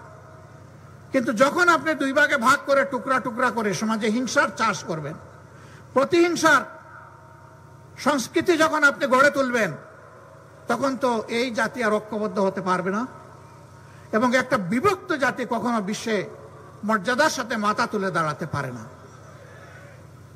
এরকম একটা বিভক্ত জাতিকে জাতির মাথার উপর কাঁঠাল ভেঙে অন্যদের খাওয়ার পরিবেশ তৈরি করে দেওয়া হয়, যা বাংলাদেশের জনগণ অত্যন্ত করুণভাবে গত 53 বা 54টি বৎসর তারা প্রত্যক্ষ করেছে। আমার সম্মানিত ভাইরা, স্বাধীনতার মূল্যবোধ এবং পক্ষের শক্তি আমি যা বুঝি, স্বাধীন দেশে একজন নাগরিক, সংবিধান তাকে যে কয়টা মৌলিক অধিকার দিয়েছে সব কয়টি অধিকার এই দেশে নিশ্চিত হবে। শাসন ক্ষমতায় যারা যাবেন তাদের অধিকার নিশ্চিত করা ওদের দায়িত্ব। এটা কোনো দয়ার দান নয়। তার বাঁচার অধিকার, তার সম্মান রক্ষার অধিকার, বিচার পাওয়ার অধিকার, স্বাস্থ্য সেবা পাওয়ার অধিকার, তার সন্তানের শিক্ষা পাওয়ার অধিকার, মানুষ হিসাবে মর্যাদার সাথে বেঁচে থাকার অধিকার, তার কাজের অধিকার, সবকিছু তার হাতে তুলে দিতে হবে। এটাই হচ্ছে স্বাধীনতার মূল চেতনা। এই সমাজটা হবে বৈষম্যহীন, এই সমাজ হবে মানবিক, এই সমাজ হবে সমস্ত সমাজকে ধারণ করা, সমস্ত মানুষকে ধারণ করা সমাজ। কিন্তু না, তারা তা করেননি। তারা সমস্ত প্রতিষ্ঠানকে ধ্বংস করেছিলেন। যতগুলা সাংবিধানিক প্রতিষ্ঠান ছিল সব তারা ক্ষতিগ্রস্ত করেছে। 3টা মৌলিক সাংবিধানিক প্রতিষ্ঠান, একটি হচ্ছে আইন প্রণয়নকারী প্রতিষ্ঠান, যেটাকে আমরা পার্লামেন্ট বলি। দ্বিতীয়টা হচ্ছে নির্বাহী, এটাতে পুলিশ আছে, সিভিল ব্যুরোক্রেসি আছে, ফরেন ব্যুরোক্রেসি আছে, এই মিলিয়ে আমাদের নির্বাহী। তৃতীয়টা হচ্ছে বিচার ব্যবস্থা, তার সবগুলাকে আওয়ামী লীগ ধ্বংস করেছে, একটাকেও তার জায়গায় থাকতে দেয়নি, টুকরা টুকরা করে বিধ্বস্ত করে। এমনকি সুপ্রিম কোর্টের বিচারক এজলাসে দাঁড়িয়ে তিনি বলতে পারেন যে আমি হচ্ছে শপথবদ্ধ রাজনীতিবিদ। লজ্জা! একজন বিচারক যখন শপথ নেন বিচারক হিসাবে, তখন তিনি বলেন যে আমি কারো প্রতি কোনো পক্ষ বিপক্ষ অবলম্বন করব না, আমি সম্পূর্ণ নিরপেক্ষ থাকব, কারো প্রতি আমি অনুকম্পা দেখাবো না এবং কারো প্রতি আমি বিরাগভাজন হব না। যার যেটা পাওনা বিচারের মাধ্যমে আইনের ভিত্তিতে সে সেটা পাবে।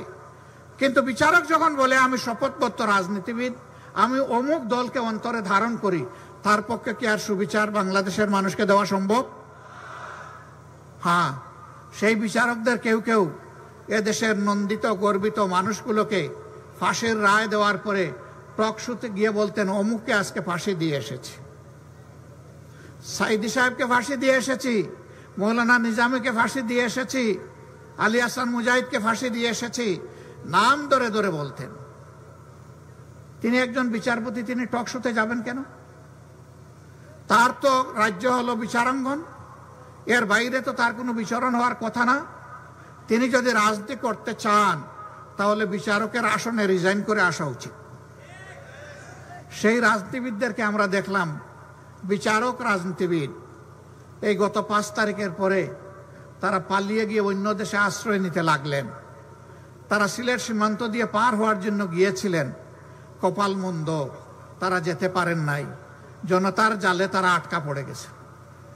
জনতা তাকে জঙ্গলের মধ্যে আবিষ্কার করলো, জিজ্ঞেস করলো জনাব আপনার নাম? তিনি বললেন আমার নাম শামসুদ্দিন চৌধুরী। তারা বলল আপনি কি কালো মানিক? তিনি বললেন যে আমি সেই বিচারক। তা আপনি এখন কোথায় আছেন? বলে যে সম্ভবত আমি ভারতে আছি। বলে না গো শোনা, আপনি বাংলাদেশের জালে ধরা পড়ে গেছেন। তখন তিনি কলাপাতার উপর শুয়েছিলেন। হায় রে কপাল, আপনাকে এই জঙ্গলে কলাপাতায় শুইতে হবে কেন? এই কারণে তার অপকর্ম ছিল আকাশচুম্বী। এই জন্য সাহসের সাথে বাংলাদেশে থাকার সাহস তিনি করেননি। পালানোর পথ খুঁজেছিলেন, সেই পথ ধরতে গিয়ে তিনি আটকা পড়ে গেছেন। এরকম অনেকে পালিয়েছেন। তারা পালিয়ে যাওয়ার পরে জনগণ ধারণা করেছিল এরা 15.5 বছর আমাদেরকে বড় জ্বালাতন করেছে, এখন তারা পালিয়ে গেছে, আমরা এখন স্বস্তির নিঃশ্বাস ফেলতে পারবো। কিন্তু না, তারা পালিয়ে গিয়েও দেশকে অস্থির করার জন্য মাঝে মধ্যেই উস্কানিমূলক কর্মকাণ্ড করে থাকেন। সেই রকমই একটা উস্কানি 2-1 দিন আগে তারা দিয়েছিলেন। এদেশের মানুষের হাজার হাজার মানুষ যারা খুন হলো, গুম হলো, যারা রক্তাক্ত হয়ে পঙ্গু হয়ে এখন হাসপাতালের বেডে কাতরাচ্ছে, সেই সময় আপনারা আবার উস্কানি দেন। এইটা কি বাংলাদেশের মুক্তিপাগল মানুষ সহ্য করবে? সুতরাং উস্কানির কারণে যত পরিবেশ সৃষ্টি হবে তার সমুদয় দায় উস্কানিদাতাদেরকেই নিতে হবে। প্রিয় দেশবাসী, গেল তাদের আমল, করলো ধ্বংস বাংলাদেশ, জাতিকে করলো বিভক্ত। এখন আমরা কি করতে চাই? আমরা চাই এমন একটি বাংলাদেশ আমরা গড়ে তুলব ইনশাআল্লাহ, যদি আল্লাহ তাআলা আমাদেরকে সেই শক্তি দান করেন। যদি দেশের মানুষের ভালোবাসা এবং সমর্থনে আমরা এই দেশের মানুষের খেদমত করার, সেবা করার সুযোগ পাই, তাহলে সর্বপ্রথম আমরা হাত দেব শিক্ষা ব্যবস্থায়। কারণ আমাদের শিক্ষা হচ্ছে কিরানি তৈরির শিক্ষা, আমাদের শিক্ষা বিজ্ঞানী তৈরির শিক্ষা নয়। যার কারণে আমাদের দেশে সর্বোচ্চ শিক্ষা প্রতিষ্ঠান, বিজ্ঞান কারিগরি শিক্ষা প্রতিষ্ঠান বুয়েট, যুগের পর যুগ সেখান থেকে অনেক শিক্ষিত মানুষ বের হচ্ছেন, কিন্তু জাতিকে তারা কিছু দিতে পারেন না, ভালো একটা সুইও উপহার দিতে পারেননি, কারণ ওই শিক্ষার ব্যবস্থা নেই। আবার যারা একটু শিক্ষিত হয়েছেন তাদের ক্ষেত্রে নৈতিক মূল্যবোধের অভাব থাকার কারণে তারা জাতির পকেটে আস্তে করে হাত ঢুকিয়ে দেয় এবং পকেট খালি করে, পকেট লুণ্ঠন করে, ব্যাংক ডাকাতি করে সমস্ত অর্থ তাদের কূটবুদ্ধির জোরে বিদেশে তারা পাচার করে দেয়। 15.5 বছরে দেশ থেকে বিদেশে 26 লক্ষ কোটি টাকা পাচার করা হয়েছে। তারা দেশে থাকা অবস্থায় অনেক সুন্দর সুন্দর কথা বলতেন। কারো কারো কথা শুনে মনে হতো তিনি বোধহয় এ যুগের তাপসী রাবিয়া, কারো কথা শুনে মনে হতো তিনি বোধহয় হাসান বসরি। কিন্তু এখন তারা দেশ থেকে পালিয়ে যাওয়ার পরে, আত্মগোপনে চলে যাওয়ার পরে, জেলে ঢোকার পরে এখন যেখানেই তাদের উপরে হাত পড়ছে সেখান থেকে দুর্গন্ধ বের হয়ে আসছে, সেখানেই অবৈধ সম্পদের খনি বের হয়ে আসছে, সরকারের কাছে আমাদের স্পষ্ট দাবি, এরা যত টাকা জনগণের চুরি করে দেশে কিংবা বিদেশে জমা করেছে, পাচার করেছে, সবগুলো উদ্ধার করে রাষ্ট্রীয় কোষাগারে ফেরত আনতে হবে এবং সেই টাকা দিয়ে জনগণের সুষম উন্নয়ন করতে হবে। আমরা কোনো বৈষম্য চাই না। এই নারায়ণগঞ্জ পুরা জেলাটাই হচ্ছে ইন্ডাস্ট্রিয়াল পার্ক, কিন্তু এখানে নারায়ণগঞ্জ মহানগরী আমির বলে গেলেন এখানে কোনো মেডিকেল কলেজ নাই, কোনো বিশ্ববিদ্যালয় নাই, উচ্চতর কোনো শিক্ষা প্রতিষ্ঠান সরকারি নাই। কেন? 26 লক্ষ মানুষের এই নগরী, প্রায় 40 লক্ষ মানুষের এই জেলা কেন বঞ্চিত হবে? আমরা দেখি যে কোনো কোনো জেলা, মাত্র 3টা উপজেলার জেলা, সেখানে ইউনিভার্সিটি আছে, সেখানে মেডিকেল কলেজ আছে, উন্নততর স্পেশালাইজড হসপিটাল আছে, সেখানে কারিগরি প্রতিষ্ঠান আছে, সেখানে এগ্রিকালচার ইউনিভার্সিটি আছে। 3 উপজেলার জেলায় যদি এটা হতে পারে, 40 লক্ষ মানুষ কি অপরাধ করেছে যে তাদের এখানে হলো না? যারা গডফাদাররা জমিদারি নিয়েছিলেন তারা কি করেছেন? তারা তাদের আপার কাছ থেকে এগুলো আদায় করেননি কেন?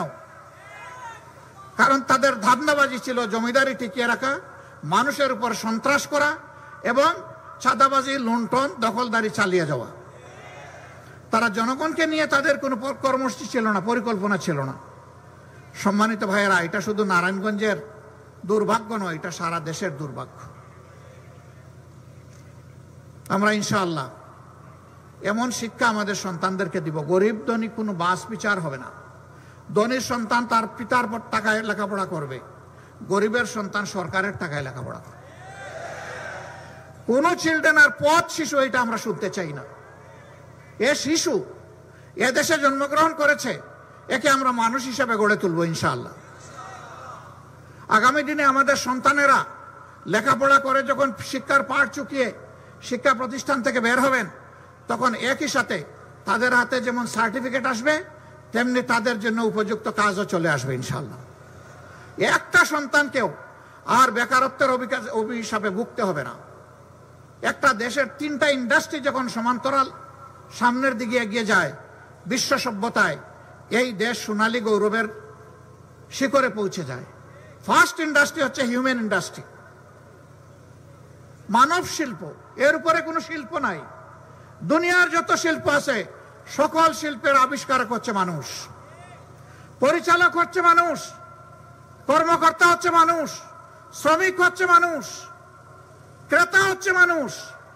কাজেই মানব শিল্প এবং মানব সম্পদকে আগে গড়ে তুলতে হবে। 2 নম্বর শিল্প হচ্ছে ইলেকট্রোমেকানিক্যাল শিল্প। যেহেতু আমাদের দেশটা ছোট, ল্যান্ড আমাদের কম, এই জন্যে কৃষি জমিকে যেভাবে নষ্ট করা হচ্ছে এটা চলবে না। এখানে শিল্পের জন্য পার্টিকুলার পরিকল্পনা থাকতে হবে। প্রশস্ত জায়গা দখল না করে আকাশ দখল করেন, উপরের দিকে উঠান, ভার্টিক্যাল এক্সটেনশন করেন, সেখানে আপনি ইন্ডাস্ট্রি কায়েম করেন। এই জায়গাগুলোকে আপনি গণহত্যা করবেন না। আশ্চর্যজনকভাবে আমাদের দেশের সয়েলকে, ল্যান্ডকে জেনোসাইড করা হচ্ছে, গণহত্যা করা হচ্ছে, শেষ করে দেওয়া হচ্ছে। ইন্ডাস্ট্রি জায়গা দখল করছে, আবার তার বর্জ্য দিয়ে নষ্ট করছে, আবার কৃষকেরাও নিজেরাও নষ্ট করছে। অপরিকল্পিত, অবৈজ্ঞানিকভাবে, হিসাব নিকাশ ছাড়াই কেমিক্যাল সার ব্যবহার করতেছে, আবার কীটনাশক ব্যবহার করতেছে, করে করে মাটির জীবন শেষ করে দিচ্ছে। এগুলো প্রতিকারে সরকারের কোনো কর্মসূচি নাই। তারা গালে আঙ্গুল দিয়ে দেখে কি হচ্ছে কি না, কিন্তু কিছু করে না। নদীগুলোকে শেষ করে দেওয়া হয়েছে, এইগুলা পলি জমে এখন নাই, অনেকগুলো মরে গেছে। এখন নদীর বুকে এখন চাষাবাদ হয়। অথচ আমাদের মানব দেহে রক্ত সঞ্চালনের জন্য যেমন শিরা, উপশিরা, ধমনী এবং ক্যাপিলারি আছে, ঠিক আল্লাহর সৃষ্টি এই জমিনকে বাঁচিয়ে রাখার জন্য এই নদী নালা চ্যানেলগুলা হচ্ছে সেই রকমই রক্ত, জমিনের রক্ত প্রণালী। কিন্তু এগুলাকে শেষ করে দেওয়া হচ্ছে। আমাদের রক্ত প্রণালী বন্ধ হয়ে গেলে হার্ট অ্যাটাকে আমরা মারা যাই, তো জমির রক্ত প্রণালী বন্ধ হয়ে গেলে জমি বাঁচবে কিভাবে? এই নিয়ে কোনো গবেষণা নাই, কোনো পদক্ষেপ নাই। বরঞ্চ নদী শুধু ভরে যাচ্ছে না, সেই নদী দখলও করা হচ্ছে। কারা করছে? যাদের রাজনৈতিক শক্তি যত বড়, ক্ষমতায় থেকে তারাই এই কাজগুলা করে, সর্বকালে করেছে, এখনো চালিয়েছে। এই সমস্ত আবর্জনা সমাজ থেকে দূর করতে হবে ইনশাআল্লাহ। 3 নম্বর ইন্ডাস্ট্রি হচ্ছে অ্যাগ্রো ইন্ডাস্ট্রি, কৃষিজ শিল্প। যা আল্লাহ ল্যান্ড দিয়েছেন, যে নদীতে আমাদের পানি আছে, সমুদ্রে প্রাণী আছে, এই সমস্ত পানিকে, মাটিকে তার উৎকর্ষ দান করে এই দেশকে এগিয়ে নিতে হবে। এই নিয়ে কার কি চিন্তা আছে 54 বছর মানুষ দেখেছে। রাজনীতির ধান্দা, গদিতে কিভাবে যাব এবং কিভাবে থাকব।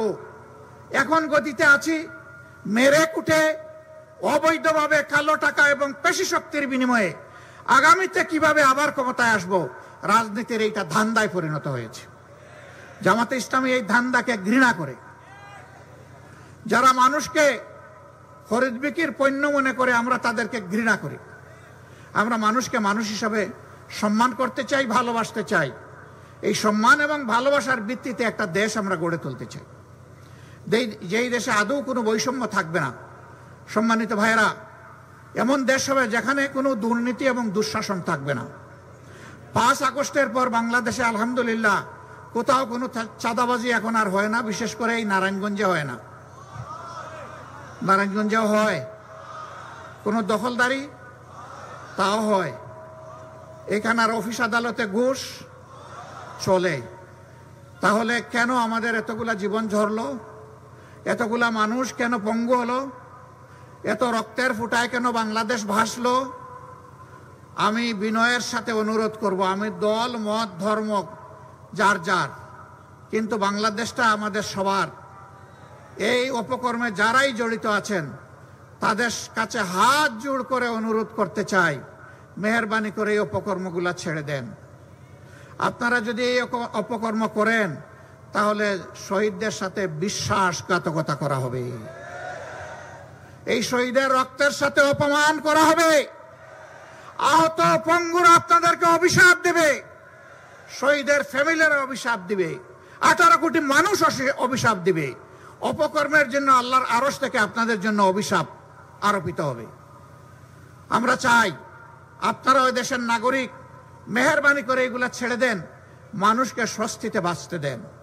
কিন্তু যদি না ছাড়েন, এই ধান্দাবাজি থেকে যদি সরে না আসেন, মনে রাখবেন উই ওয়ান্ট জাস্টিস বলে আমাদের যে ইয়াং জেনারেশন রাস্তায় নেমে এসেছিল, তারা কিন্তু বুক চিতিয়ে যুদ্ধ করেছে, গুলিকে লুফে নিয়েছিল, স্লোগান দিয়েছিল, বুকের ভিতরে তুমুল ঝড়, বুক পেতেছি গুলি কর। আর এখন তারা স্লোগান দিচ্ছে, সেই যারা গুলি বুকে নিয়ে দুনিয়া থেকে চলে গেছে, শহীদ হয়ে গেছে, আল্লাহ তাআলা তাদেরকে সর্বোচ্চ মর্যাদা দান করুন। এখন তাদের অনুসারীরা স্লোগান দিচ্ছে, ও আবু সাইদ, ও মুগ্ধ, তোমরা জেনে রাখো, হে আবু সাইদ মুগ্ধ, শেষ হয়নি মোদের যুদ্ধ। সেই যুদ্ধটা কি? সেই যুদ্ধ হচ্ছে এই যে আবর্জনাগুলার কথা বললাম, এইগুলা তারা এই সমাজে দেখতে চায় না। আমরা আমাদের সন্তানদেরকে, যুব সমাজকে কথা দিচ্ছি, তোমাদের স্বপ্ন বাস্তবায়নে বাংলাদেশ জামাতে ইসলামী তোমাদের কাছে ওয়াদাবদ্ধ। এই স্বপ্ন যতদিন বাস্তবায়ন না হবে, আমাদের লড়াই, আমাদের সংগ্রাম দুর্বৃত্তদের বিরুদ্ধে অব্যাহত থাকবে ইনশাআল্লাহ। এই লড়াইয়ে তোমাদের পাশে আছি, সাথে আছি, লড়াই একসাথে আমরা করব ইনশাআল্লাহ। আগামীর বাংলাদেশ, ওই লড়াকু আমাদের বীর সন্তানদের হাতে আমরা তুলে দেব ইনশাআল্লাহ। তোরা দেশ চালাবি, পিছন থেকে আমরা তোমাদেরকে পরামর্শ দিব, সহযোগিতা করব, দোয়া করব। ভুল করলে শক্ত করে টান দিয়ে ধরব, যে ভুল করা যাবে না, অনেক ভুল এই জাতি করে ফেলেছে, আর তোমাদেরকে ভুল করতে দেওয়া হবে না। সেই রকম একটা স্বপ্নের বাংলাদেশ আপনারা চান কিনা? ওই বাংলাদেশটা হবে ইনশাআল্লাহ মানবিক বাংলাদেশ। এখানে আমার প্রত্যেকটা মা, আমার বোন, আমার মেয়ে, সে ঘরেও থাকবে নিরাপদ, বাইরে যখন বের হবে তখন আরো একটা জিনিস তার সাথে সে পাবে, নিরাপত্তার সাথে পাবে মর্যাদা। যখন সে কর্মস্থলে পেশাগত দায়িত্ব পালন করবে, এই দুইটি জিনিস নিয়েই সে নিরাপত্তা এবং মর্যাদা নিয়ে ইনশাআল্লাহ দায়িত্ব পালন করবে। সম্মানিত ভাইয়েরা, যারা সংখ্যালঘু সংখ্যাগুরু বলেন, আমরা এটাতে বিশ্বাস করি না, কিন্তু আমরা এটাও চাই না দেশে কোনো পরিবর্তন আসলেই বিভিন্ন ধর্মের ভাইয়েরা বোনেরা একটা আতঙ্কে থাকবেন, এটা আমরা চাই না। যদি মুসলমানদের মসজিদ পাহারা দেওয়ার দরকার না হয়, তাহলে সেই সময় ভাইদের মন্দির, প্যাগোডা, চার্চ কেন পাহারা দেওয়ার প্রয়োজন হবে? আমরা দেখতে চাই একটা অহিংসার বাংলাদেশ, মিলেমিশে একটা সম্প্রীতির বাংলাদেশ। আমরা মিলেমিশে এখানে সৎ প্রতিবেশী ভাই হিসাবে থাকবো, ভাই বোন হিসাবে থাকবো, এমন একটি বাংলাদেশ চাই। আমি বিভিন্ন ধর্মের ভাইদেরকে বুক খুলে আহ্বান জানাবো, মেহেরবানি করে আপনাদের খোলা চোখ দিয়ে, খোলা বিবেক দিয়ে বাংলাদেশ জামাতে ইসলামীকে আপনারা পর্যালোচনা করুন, বিচার করুন। আমি আপনাদেরকে অনুরোধ জানাবো, স্বাধীনতার পর 54 বছর বাংলাদেশের কোন নেতা, কোন কর্মী অন্যায়ভাবে কোথায় আপনাদের কারো একটুখানি জমি দখল করেছে, মেহেরবানি করে আমাদেরকে জানিয়ে সাহায্য করুন। কার ইজ্জতের উপরে হাত দিয়েছে, মেহেরবানি করে আমাদেরকে জানতে দিন। কার জীবনের উপরে হাত দিয়েছে, আমাদেরকে জানতে দিন। আমরা কথা দিচ্ছি, আমরা ইনশাআল্লাহ তার সুষ্ঠু প্রতিকার করব, ন্যায় বিচার আপনাদেরকে উপহার দেব। আর যদি আপনাদের বিবেক বলে যে না, এ দলের নেতাকর্মীরা এই সমস্ত অপকর্মে জড়িত নয়, তাহলে আপনাদেরকে আমরা কথা দিচ্ছি যে আপনাদের এবং সমস্ত জনগণের নিরাপত্তার জন্য আমরা অঙ্গীকারবদ্ধ। আমরা ক্ষমতায় যাই অথবা না যাই, ক্ষমতায় থাকি অথবা না থাকি, এটি আমাদের মানবিক দায়িত্ব, এটা আমরা পালন করব ইনশাআল্লাহ। যার প্রমাণ আমরা দেওয়ার চেষ্টা করছি। যতক্ষণ পর্যন্ত দেশবাসী আপনারা বাংলাদেশ জামাতে ইসলামীকে ন্যায় এবং কল্যাণের উপরে দেখবেন, সত্যের উপরে দেখবেন, ততদিন পর্যন্ত আমরা আপনাদের বুক ভরা ভালোবাসা চাই। আমরা আপনাদের সৎ পরামর্শ চাই, চলার পথে সহযোগিতা চাই, দেশ গড়ার কাজে আপনাদেরকে সাথে চাই, পাশে চাই। আর আপনাদের বুকে আমাদের জন্য একটু জায়গা চাই। কিন্তু আমরা যদি কোনো অন্যায় করি, অবশ্যই আপনারা আমাদের ন্যায়সঙ্গত সমালোচনা করবেন এবং আমাদের অন্যায় কাজের গতি বন্ধ করে দেবেন। বলবেন যে আর যে যাই করুক, আপনারা কোরআনের কথা বলেন, আপনারা ইসলামের কথা বলেন, আপনাদের জন্য এই কাজ শোভনীয় নয়, এটা আমরা আপনাদেরকে করতে দেব না। যদি আপনারা এইভাবে আমাদেরকে সহায়তা করুন, ইনশাআল্লাহ সাম্যের বাংলাদেশ, ন্যায় নীতির বাংলাদেশ, দুর্নীতিমুক্ত বাংলাদেশ, দুঃশাসন মুক্ত বাংলাদেশ, মানবিক বাংলাদেশ আমরা আপনাদেরকে সাথে নিয়ে উপহার দিতে পারবো এই দেশবাসীকে ইনশাআল্লাহ।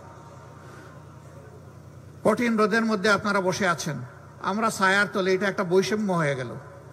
অথচ এখন বৈষম্যের বিরুদ্ধে আমাদের আন্দোলন। আমি ক্ষমা চেয়ে নিচ্ছি, যদি আপনাদের মাথার উপরে এরকম ছায়ার ব্যবস্থা করা যেত উত্তম হতো। এই মাঠ খুবই অপর্যাপ্ত।